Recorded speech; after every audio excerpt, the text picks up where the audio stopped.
Salut à tous, alors aujourd'hui on se retrouve pour une nouvelle vidéo. Comme vous le voyez dans le titre, on va parler des rappeurs qui ont été ruinés pendant leur carrière. Ils sont doués, riches, parfois avec un côté bad boy, mais surtout ils sont ruinés. Les rappeurs de cette sélection ont été trop confiants ou trop dépensiers. Certains ont été contraints de passer par la case prison tellement leur dette était énorme. Quoi qu'il en soit, s'ils ont été riches et célèbres, pour quelques-uns ce n'est plus le cas. Lil Wayne.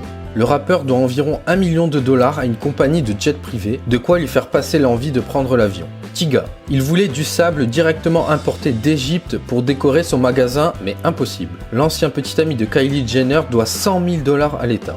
Sean Kingston. Le jeune rappeur est poursuivi par un bijoutier. Sean aurait fait environ 7 chèques en bois et la somme due s'élève à 200 000 dollars. Nelly, connu pour de nombreux titres, dont Dilemma, pourtant, un problème de jeu lui a fait perdre sa maison et beaucoup d'argent. Scarface, le rappeur de Houston, a perdu un procès face à ses enfants. Il leur doit 123 000 dollars et a dû passer 10 mois derrière les barreaux. Busta Rhymes, il devrait 800 000 dollars au gouvernement fédéral. Somme colossale que le rappeur ne semble pas pouvoir payer. Jermaine Dupri, il a beau avoir géré de belles carrières, il ne sait pas s'occuper de la sienne. Aujourd'hui, emprunteur de 5 millions de dollars, si les échéances ne sont pas honorées, il perdra tout. Damon Dash. Le super pote de Jay-Z s'est tellement concentré sur son business qu'il en a oublié de payer ses factures personnelles. Il avait un retard de loyer de 100 000 dollars. Scott Storch. Le producteur avait pourtant réussi à amasser plus de 70 millions de dollars. Il a dilapidé tout ce gain en maisons de luxe, voitures et drogues diverses, pour qu'il ne lui reste plus rien au final.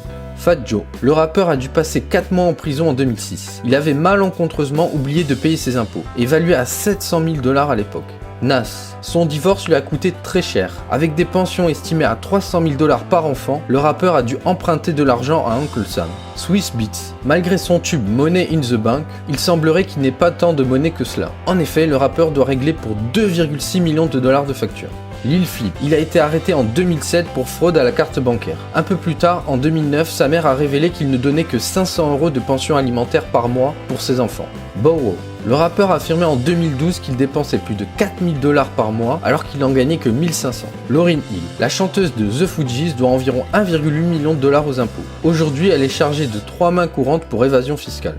Trick Daddy. Le papa de la scène rap de Miami a eu de gros problèmes d'argent et n'a pas pu payer ses impôts en 2002, 2006, 2007 et 2009. Le montant qu'il doit s'élève aujourd'hui à 157 000 dollars. Xzibit. Plus connu pour Pimp My Ride que pour sa musique, cela n'empêche pas le rappeur d'avoir eu à répondre à un détournement d'argent de plus d'1 million de dollars. Lil Kim, la protégée de Biggie, a été poursuivie par son propre label en 2008. Une poursuite qui s'est monnayée à 2,5 millions de dollars.